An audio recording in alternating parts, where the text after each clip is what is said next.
Assalamualaikum warahmatullahi wabarakatuh. Perkenalkan, nama saya Laili Faikatul Maufiro dengan NIM 21020110192. Nah, tema kita kali ini adalah model-model pemeriksaan perkara perdata di Pengadilan Tata Usaha Negara.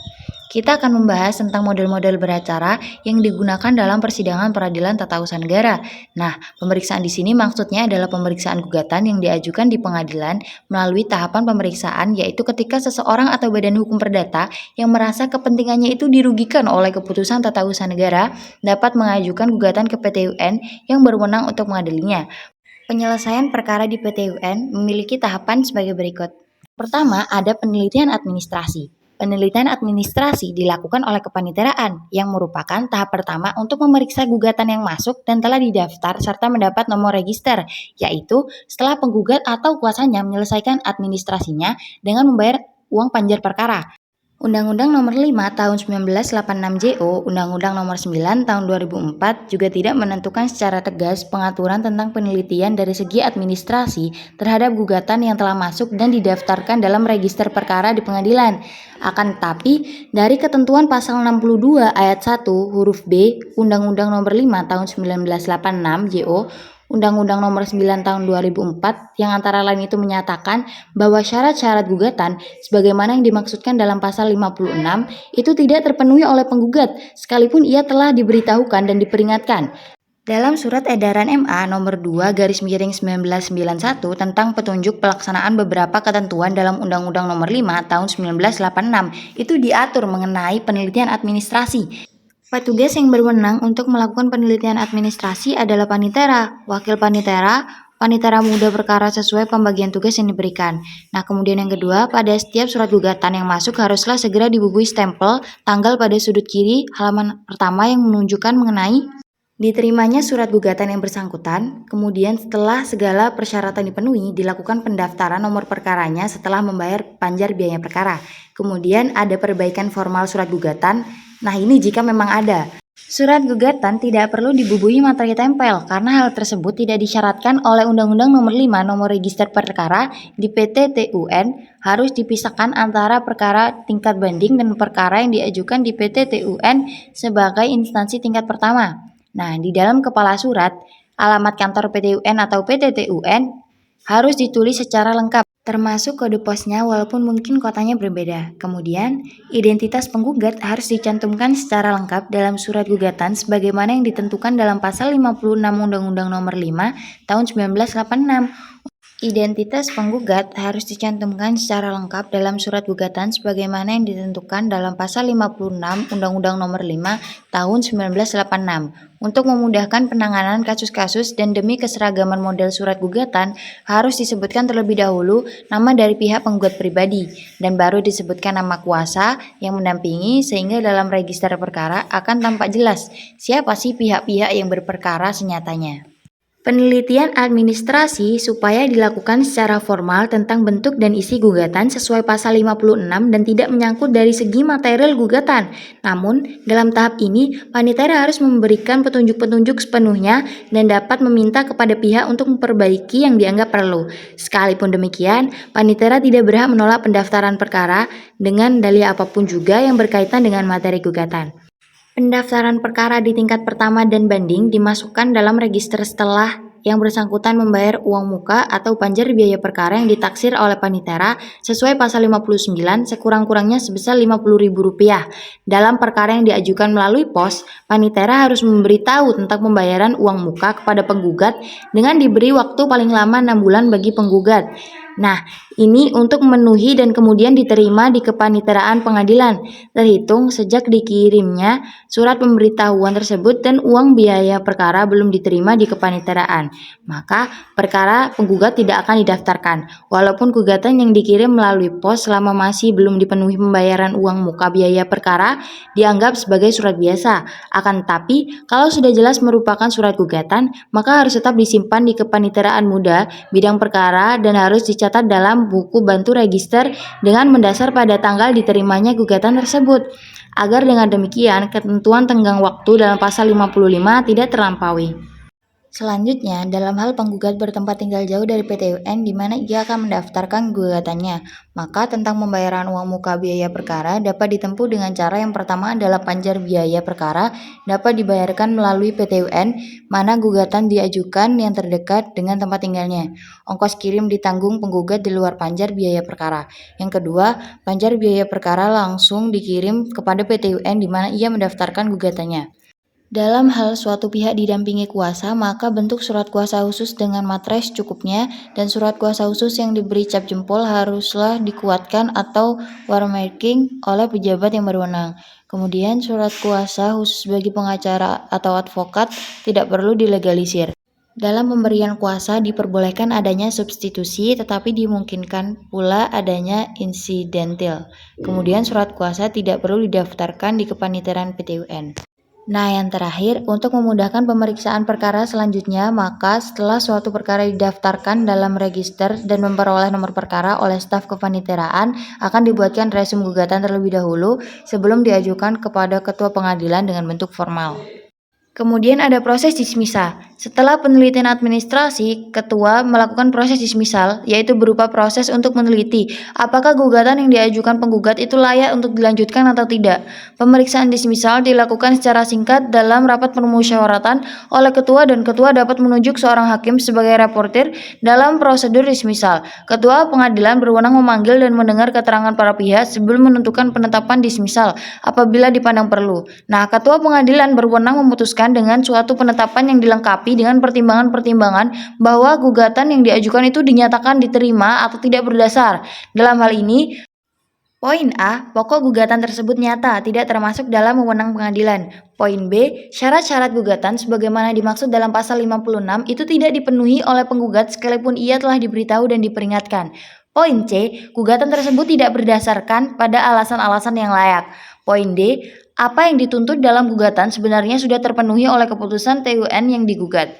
Poin E, gugatan diajukan sebelum waktunya atau telah lewat waktunya. Nah, dalam hal adanya petitum gugatan yang nyata-nyata tidak dapat dikabulkan, maka kemungkinan ditetapkannya dismisal terhadap bagian petitum gugatan tersebut. Hal ini dalam praktek tidak pernah dilakukan karena adanya perbaikan gugatan dalam pemeriksaan persiapan. Penetapan dismisal ditandatangani oleh ketua dan panitera atau wakil panitera. Wakil ketua dapat pula menandatangani penetapan dismisal dalam hal ketua berhalangan. Penetapan ketua pengadilan berdasarkan tentang dismisal, proses yang berisi gugatan penggugat tidak diterima atau tidak berdasar, diucapkan dalam rapat permusyawaratan sebelum hari persidangannya ditentukan terlebih dahulu memanggil kedua belah pihak untuk mendengar keterangannya. Berdasarkan surat MARI nomor 222/TD TUN/X 1993 tanggal 14 Oktober 1993 perihal juklak bahwa agar ketua pengadilan tidak terlalu mudah menggunakan pasal 62 tersebut kecuali mengenai pasal 62 ayat 1 huruf A, pokok gugatan tersebut nyata-nyata tidak termasuk dalam wewenang pengadilan. Pengertian pokok gugatan ialah fakta yang dijadikan dasar gugatan. Atas dasar fakta tersebut, penggugat mendalilkan adanya suatu hubungan hukum tertentu dan oleh karenanya mengajukan tuntutannya ada dalam penjelasan pasal 62 ayat 1 huruf A Undang-Undang Nomor 5 Tahun 1986. Kemudian poin B, gugatan diajukan sebelum waktunya atau telah lewat waktunya. Terhadap penetapan dismisal dapat diajukan perlawanan kepada pengadilan dalam tenggang waktu 14 hari setelah diucapkan. Poin selanjutnya adalah pemeriksaan persiapan. Sebelum pemeriksaan pokok sengketa dimulai, hakim wajib mengadakan pemeriksaan persiapan untuk melengkapi gugatan yang kurang jelas. Tujuan pemeriksaan persiapan adalah untuk mematangkan perkara. Segala sesuatu yang akan dilakukan dari jalan pemeriksaan tersebut diserahkan kearifan dan kebijaksanaan ketua majelis. Oleh karena itu, dalam pemeriksaan persiapan memanggil penggugat untuk menyempurnakan gugatan dan atau tergugat untuk dimintai keterangan atau penjelasan tentang keputusan yang digugat, namun tidak selalu harus didengar secara terpisah. Pemeriksaan persiapan dilakukan di ruangan musyawarah dalam sidang tertutup untuk umum. Tidak harus di ruangan sidang, bahkan dapat pula dilakukan di dalam kamar kerja hakim tanpa toga. Pemeriksaan persiapan dapat pula dilakukan oleh hakim anggota yang ditunjuk oleh ketua majelis sesuai dengan kebijaksanaan yang ditetapkan oleh ketua majelis. Nah, Kalau gugatan dari penggugat dinilai oleh hakim sudah sempurna, maka tidak perlu diadakan perbaikan gugatan. Majelis hakim juga harus menyarankan kepada penggugat untuk memperbaiki petitum gugatan yang sesuai dengan maksud ketentuan pasal 53 tentang petitum gugatan dalam pasal 97 ayat 7 tentang putusan pengadilan. Tenggang waktu 30 hari untuk perbaikan gugatan dalam fase pemeriksaan persiapan janganlah diterapkan secara ketat sesuai bunyi penjelasan pasal 63 ayat 3 Undang-Undang Nomor 5 Tahun 1986 dan tenggang waktu 30 hari tersebut tidak bersifat memaksa, maka hakim tentu akan berlaku bijaksana dan tidak begitu saja menyatakan bahwa gugatan penggugat tidak dapat diterima kalau penggugat baru satu kali diberikan kesempatan untuk memperbaiki gugatannya. Ada dalam penjelasan pasal 63 ayat 3 Undang-Undang Nomor 5 Tahun 1986, dalam pemeriksaan perkara dengan acara cepat tidak ada pemeriksaan persiapan. Setelah ditunjuk hakim tunggal, maka langsung para pihak dipanggil untuk persidangan. Poin selanjutnya adalah persidangan.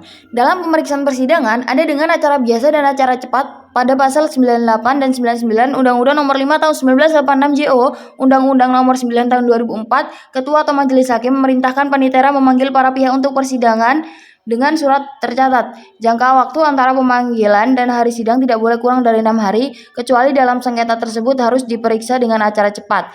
Panggilan terhadap pihak yang bersangkutan dianggap sah apabila masing-masing telah menerima surat panggilan yang dikirim dengan surat tercatat. Surat panggilan itu kepada tergugat disertai sehelai salinan gugatan dengan pemberitahuan bahwa gugatan itu dapat dijawab dengan tertulis. Apabila dipandang perlu, hakim berwenang memerintahkan kedua belah pihak yang bersengketa datang untuk menghadap sendiri ke persidangan sekaligus diwakilkan oleh seorang kuasa. Poin selanjutnya adalah putusan. Setelah kedua belah pihak mengemukakan kesimpulan, maka hakim ketua sidang menyatakan bahwa sidang ditunda untuk memberikan kesempatan kepada majelis hakim bermusyawarah dalam ruangan tertutup untuk mempertimbangkan segala sesuatu guna putusan sengketa tersebut. Putusan dalam musyawarah majelis yang dipimpin oleh hakim ketua majelis merupakan hasil permufakatan bulat, kecuali setelah diusahakan dengan sungguh-sungguh tidak dapat dicapai permufakatan bulat. Putusan diambil sesuai dengan suara terbanyak. Apabila musyawarah majelis tersebut tidak dapat menghasilkan putusan, permusyawaratan akan ditunda sampai musyawarah majelis berikutnya. Masuk kepada materi selanjutnya adalah pemeriksaan acara biasa, yaitu pengajuan gugatan.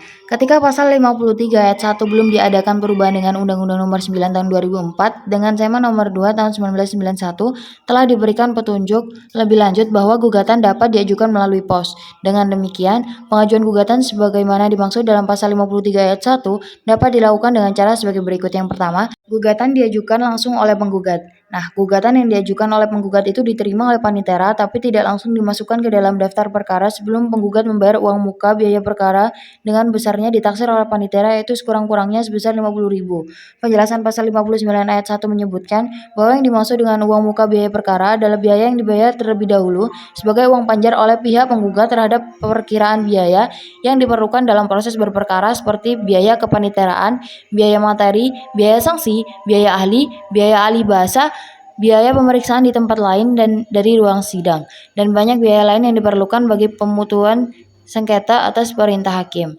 Nah, setelah uang muka dibayar, gugatan dimasukkan dalam daftar perkara untuk mendapatkan nomor perkara dan gugatan baru diproses untuk selanjutnya. Jadi, dalam penyelesaian sengketa tata usaha negara melalui gugatan, pembayaran uang muka biaya perkara sifatnya adalah imperatif. Tanpa adanya pembayaran uang muka biaya perkara, gugatan itu tidak akan diproses lebih lanjut. Kemudian poin selanjutnya adalah gugatan diajukan melalui pos oleh penggugat. Dalam Surat Edaran Mahkamah Agung Republik Indonesia Nomor 2 Tahun 1991 ditentukan bahwa dalam hal gugatan diajukan melalui pos, panitera harus memberitahu tentang pembayaran uang muka biaya perkara kepada penggugat dengan diberi waktu paling lama 6 bulan bagi penggugat itu untuk memenuhinya, dan kemudian diterima di kepaniteraan terhitung sejak tanggal dikirimnya surat pemberitahuan tersebut. Setelah lewat tenggang waktu 6 bulan dan uang muka biaya perkara belum diterima di kepaniteraan, maka gugatan tidak akan didaftarkan. Poin B adalah penelitian administratif. Ketentuan mengenai penelitian administratif secara tegas tidak terdapat dalam Undang-Undang Nomor 5 Tahun 1986. Oleh Mahkamah Agung telah diberi petunjuk mengenai hal yang mempunyai wewenang untuk melakukan penelitian administratif adalah panitera, wakil panitera, panitera muda, perkara sesuai dengan pembagian tugas yang diberikan. Adapun yang menjadi objek dari penelitian administratif hanya segi formalnya saja. Misal dari segi formal dari surat kuasa apakah sudah sesuai dengan ketentuan dalam pasal 56, tapi tidak sampai menyangkut segi material dari gugatan. Dalam tahap penelitian administratif ini, panitera harus memberikan petunjuk seperlunya dan dapat meminta kepada penggugat untuk memperbaiki yang dipandang perlu. Panitera tidak berhak menolak pendaftaran perkara dengan dalil apapun juga yang berkaitan dengan masalah gugatan. Poin selanjutnya adalah C. Rapat permusyawaratan. Setelah surat gugatan dan resum gugatan diterima oleh ketua pengadilan dari panitera, maka oleh ketua pengadilan surat gugatan tersebut diperiksa dalam rapat permusyawaratan sebagaimana yang dimaksud dalam pasal 62 ayat 1. Dalam rapat permusyawaratan, ketua pengadilan berwenang untuk menentukan dengan suatu penetapan yang dilengkapi dengan pertimbangan-pertimbangan bahwa gugatan yang diajukan itu dinyatakan tidak diterima atau tidak berdasar. Poin selanjutnya adalah D. Pemeriksaan persiapan. Sesuai dengan pasal 63 ayat 1, sebelum pemeriksaan pokok sengketa di muka umum dimulai, majelis hakim yang telah ditetapkan oleh ketua pengadilan wajib mengadakan pemeriksaan persiapan untuk melengkapi gugatan yang kurang jelas atau untuk mematangkan perkara. Pemeriksaan persiapan ini dapat pula dilakukan oleh hakim anggota yang ditunjuk oleh ketua majelis sesuai dengan kebijaksanaan yang ditetapkan oleh ketua majelis. Oleh karena pemeriksaan persiapan diperlukan sebelum pemeriksaan pokok sengketa dimulai, maka pemeriksaan persiapan dapat dilakukan di ruangan musyawarah dalam sidang tertutup untuk umum. Dalam pemeriksaan persiapan memanggil penggugat untuk menyempurnakan gugatannya atau tergugat untuk dimintai keterangan tentang keputusan yang digugat tidak selalu harus didengar dengan terpisah. Setelah hakim merasa bahwa gugatan sudah lengkap dan sudah pula memperoleh kejelasan tentang duduk perkaranya, maka hakim baru akan menentukan hari sidang untuk memeriksa gugatan di muka umum. Poin selanjutnya adalah acara pemeriksaan singkat. Sebagaimana dalam acara pemeriksaan biasa, jika hasil dari pemeriksaan yang dilakukan oleh ketua pengadilan dalam rapat permusyawaratan menunjukkan bahwa gugatan tidak memenuhi semua ketentuan dari pasal 62 ayat 1, maka ketua pengadilan mengeluarkan penetapan yang menunjuk majelis hakim untuk memeriksa gugatan dengan acara biasa. Sebaliknya, jika hasil dari pemeriksaan yang dilakukan oleh ketua pengadilan tersebut menunjukkan bahwa gugatan memenuhi salah satu atau beberapa atau semua ketentuan, maka dengan menunjuk pada ketentuan terapat pada pasal 62 ayat 1, ketua pengadilan lalu mengeluarkan penetapan yang dilengkapi dengan pertimbangan-pertimbangan yang menyatakan bahwa gugatan tidak diterima atau tidak berdasar yang ditandatangani oleh ketua pengadilan dan panitera kepala. Poin selanjutnya adalah acara pemeriksaan cepat. Cara pemeriksaan dengan acara cepat yaitu sebagai berikut. Yang pertama ada poin A, pengajuan gugatan. Pengajuan gugatan dalam pemeriksaan dengan acara cepat adalah sama dengan pengajuan gugatan dalam pemeriksaan dengan acara biasa dengan perbedaan bahwa dalam gugatan yang diajukan oleh penggugat disebutkan adanya alasan-alasan agar pemeriksaan terhadap sengketa tata usaha negara dipercepat yaitu sebagaimana dimaksud dalam pasal 98 ayat 1. Penelitian administratif seperti halnya pada pemeriksaan dengan acara pemeriksaan biasa.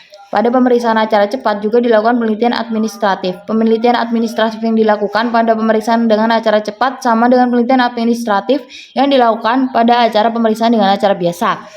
Kemudian ada poin C yaitu rapat permusyawaratan. Pasal 98 ayat 2 menentukan bahwa ketua pengadilan dalam jangka waktu 14 hari setelah diterimanya permohonan supaya pemeriksaan sengketa TUN dipercepat. Pengeluaran penetapan terhadap dikabulkan atau tidak dikabulkannya permohonan tersebut. Ketua pengadilan adalah orang yang berwenang untuk mengabulkan atau tidak mengabulkan permohonan supaya pemeriksaan sengketa tata usaha negara dipercepat. Selain itu, ketua pengadilan penetapan tentang permohonan penggugat dipercepat dapat pula dikeluarkan oleh hakim yang ditunjuk oleh ketua pengadilan sebelum pokok perkara diperiksa. Nah, sebelum ketua pengadilan mengeluarkan penetapan tentang dikabulkan atau tidak dikabulkannya permohonan penggugat, ketua pengadilan akan melakukan pemeriksaan dalam rapat permusyawaratan terhadap gugatan yang sudah diadakan penelitian administratif oleh staf kepaniteraan.